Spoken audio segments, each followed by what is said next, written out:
साथियों, लोकसभा में राष्ट्रपति के अभिभाषण पर धन्यवाद प्रस्ताव पर बहस के दौरान हमारे नेता आदरणीय राहुल गांधी जी ने जो भाषण दिया, उसकी गिनती इस सदन में दिए गए प्रभावी भाषणों में होनी चाहिए। राहुल गांधी का भाषण पहली नज़र में आलोचनात्मक लग सकता है, क्योंकि उन्होंने सरकार की आर्थिक नीति, विदेश नीति और गृह नीति पर सवाल उठाए हैं।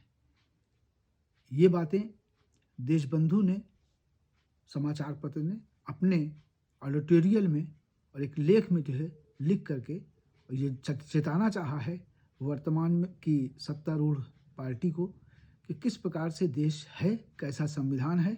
और उन्होंने जो राहुल गांधी जी ने अपना अभिभाषण दिया धन्यवाद प्रस्ताव पर, उसे उन्होंने इंगित करते बताया है कि मगर असल में राहुल गांधी के इस भाषण में उस राजनीति की झलक मिल रही थी जो भारत को और यहाँ की ऐतिहासिक उदारवादी परंपराओं को समझता है। राहुल गांधी ने साफ कहा कि राष्ट्रपति के भाषण में नौकरशाही की झलक मिल रही थी, लेकिन उसमें कोई दूरदर्शिता नहीं थी। इस देश की समस्याओं का, नौकरी मांगते नौजवानों का कोई जिक्र नहीं था। भारत में अमीरों और गरीबों के बीच बढ़ती खाई और दो उद्योग समूहों के लिए सरकारी खजाने को लुटाने की बात राहुल गांधी ने साफ साफ कही। उन्होंने बताया कि किस तरह इतने वर्षों में लाखों लोगों को गरीबी रेखा से बाहर लाया गया था, लेकिन मोदी सरकार ने फिर लाखों लोगों को गरीब बना दिया है। करोड़ों रोजगार चले गए। छोटे और मध्यम उद्योग भी रोजगार पैदा करते हैं, लेकिन इन पर ध्यान न देकर सरकार मेड इन इंडिया की बात करती है, जबकि एमएसएमई के बिना मेड इन इंडिया संभव नहीं है। राहुल गांधी ने यह भी कहा कि इतने वर्षों में भारत की विदेश नीति पाकिस्तान और चीन को अलग अलग रखने की थी, लेकिन सरकार की नाकाम विदेश नीति के कारण अब चीन और पाकिस्तान साथ आ गए, जबकि भारत अलग थलग पड़ गया और नेपाल, बर्मा, श्रीलंका, अफगानिस्तान हर जगह घिरता जा रहा है। अपने लगभग पौन घंटे के भाषण में कुल मिलाकर राहुल गांधी जी ने मौजूदा शासन की सारी कमजोरियों को चिन्हित कर दिया, लेकिन उनकी सबसे महत्वपूर्ण बात यह रही कि उन्होंने भारत के विचार की बात करते हुए सरकार को चेतावनी दी कि अगर सरकार ने इस विचार को नहीं समझा, भारत के इतिहास को नहीं समझा, तो ये घातक होगा। राहुल गांधी जी ने कहा कि भारत राज्यों का संघ है जो साझेदारी और परस्पर बातचीत से चलता है। यहाँ पूर्व में जिन शासकों ने राज किया, उन्होंने भी इसी तरह शासन किया, लेकिन अभी भारत को साम्राज्य की तरह चलाने की कोशिश हो रही है, जहाँ राजा किसी की आवाज़ नहीं सुनता। 1947 में कांग्रेस ने राजा और साम्राज्यवाद के विचार को तोड़ा, लेकिन अब वो वापस आ गया है। तमाम संस्थाओं पर हमले हो रहे हैं।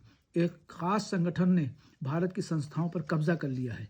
इस बात को कहते हुए राहुल गांधी ने अपने परिवार की कुर्बानियों का जिक्र किया और कहा कि इसलिए मैं इस पर थोड़ा बहुत समझता हूँ। अगर देश में एक दशक पहले तक नजर आने वाली सहिष्णुता कायम रहती, तो शायद राहुल गांधी के इस भाषण पर विपक्ष भी उन्हें बधाई देते और अखबारों, न्यूज़ चैनलों पर इस पर सकारात्मक विमर्श होता। लेकिन व्यक्तिवाद के जिस खतरे की ओर राहुल गांधी ने इशारा किया कि कोशिश कर रहे थे, उसी की झलक इस भाषण में के बाद सरकार समर्थक लोगों की ओर से आ रही थी। प्रतिक्रियाओं में देखने मिली। राहुल गांधी को किस बात के लिए लोकसभा अध्यक्ष ओम बिरला ने टोका, या मणिपुर के नेताओं ने जूते अमित शाह के घर उतरवाने को राहुल गांधी ने गलत क्यों ठहराया, इस पर खबरें भी बनी और चर्चाएं भी हुई। भाजपा आईटी सेल के मुखिया अमित मालवीय ने तो राहुल गांधी को इस बात के लिए घेरा कि उन्होंने भारत को राज्यों का संघ बता दिया। अमित मालवीय इस बयान को समस्या पैदा करने वाला और खतरनाक बताते हुए लिखा कि राहुल गांधी को हमारे संविधान की समझ नहीं है।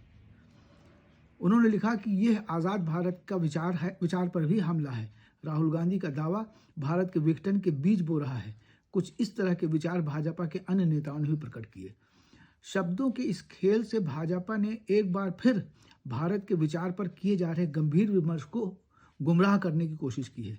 राहुल गांधी जी ने अपने पूरे भाषण में भारत की संस्कृति, परंपराओं और मूल्यों को सहेजने की वकालत करते रहे, लेकिन भाजपा इसे विघटनकारी साबित करने में लग गई, जबकि भाजपा का ये विरोध संविधान के भी खिलाफ है। संविधान के पहले अनुच्छेद में ही भारत को परिभाषित किया गया है, जिसमें लिखा है कि भारत अर्थात इंडिया राज्यों का संघ होगा। इसके बाद ही केंद्र और राज्यों के अधिकार, कार्यक्षेत्र, उनके बीच परस्पर संबंध आदि का वर्णन है। जो संविधान में लिखा है, राहुल गांधी ने उसी की याद संसद में दिलाई है।